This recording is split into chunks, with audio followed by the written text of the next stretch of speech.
Moving on with the Hitchcock as the beginning set, we have from 1927, The Ring.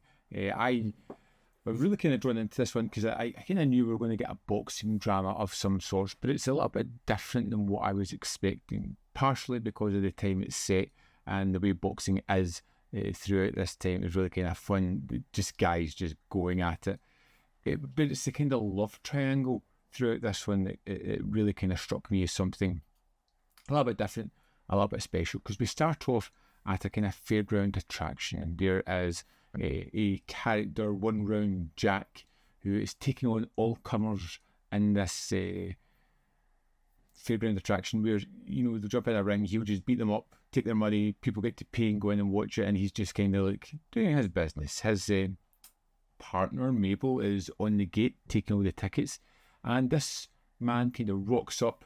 He's kind of interested in the woman, talking to her, not really interested in the boxing whatsoever. Somehow he ends up cajoled into going into this fight, and it becomes a thunderous bout between these two guys.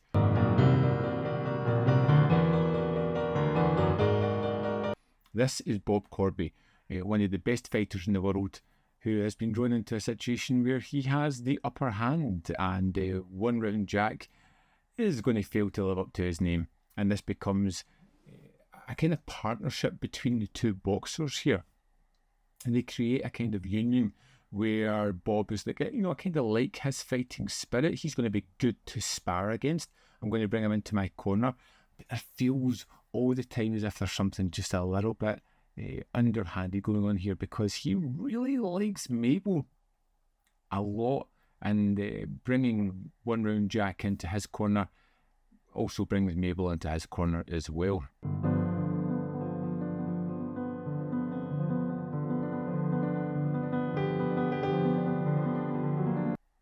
And as Jack sees that his life is turning around, he's got a better career, he's got better money, he's got better prospects, he's also very wary of the relationship between Bob and Mabel. He can see that Bob's kind of working his way in there, and he really doesn't like it, but at the same time, it's his meal ticket, and how can he deal with that?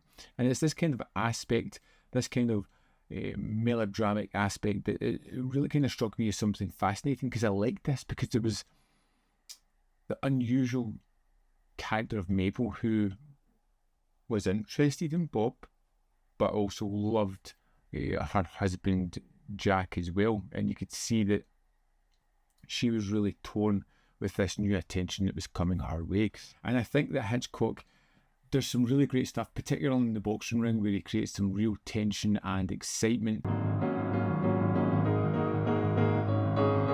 But it is the sequences of characters just being in and around each other, how they are placed within the scene, how they move, how the little glances tell us so much information. And it is really great as a silent film because a lot of the information is garnered just by the way somebody moves or looks or is acting. It doesn't need a lot of dialogue in this one. You kind of get the drift of what's going, but it's kind of headed towards a point.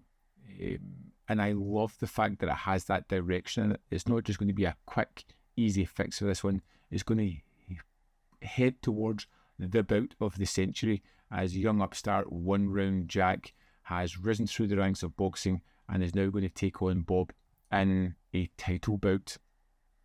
And it just, there's something about boxing dramas that are just fascinating. This is a man who's not just fighting for pride, is not just fighting to become champion. He's fighting for his love, he's fighting for his wife, and the two men in the ring is juxtaposed with Mabel at the side as she is fighting an inner battle herself of whom she is going to ultimately choose. I really enjoyed the ring. It was way more exciting than I first thought. I went into it not knowing anything about the story and was drawn in to what was going on. There was some surprises along the way. There was some interesting aspects. There was torn allegiances, because even though Bob feels a little bit duplicitous in some of the ways he's acting, he is still a mentor for one of the characters, which added a whole lot to it. This just felt as if it had a whole lot of thematics built into it, a whole lot of drama built into the story, and it really just created something that was thoroughly enjoyable. The Ring was one that I really liked from this set so far. One that just kept me engaged, excited, and not really sure where it was kind of going. Let's dive into the disc and have a look at the extras. Knockout score, Neil Brand on The Ring, who had previously worked on a version of the score. This is 14 minutes, 14 seconds. We have the Hitchcock Truffaut archival interview, which is 5 minutes, 33 seconds, and this is one that Hitchcock is really passionate about, so he says how he feels it's his next real Hitchcock movie after The Lodger. We have the introduction by director and film historian Noel Solo, and we have a stills gallery. And that's the extras for The Ring.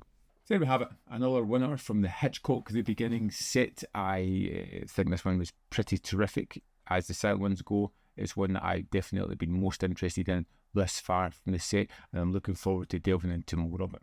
Have you seen The Ring? I would love to know your thoughts on it, so let me know in the comment box below whether you love it, hate it, or fall somewhere in the middle. As always, there's more content up here. You can see more of my stuff. In the description box below are links to Patreon, membership program, manvfilm.com. Always in which you can support me. Thanks for watching. We'll see you next time.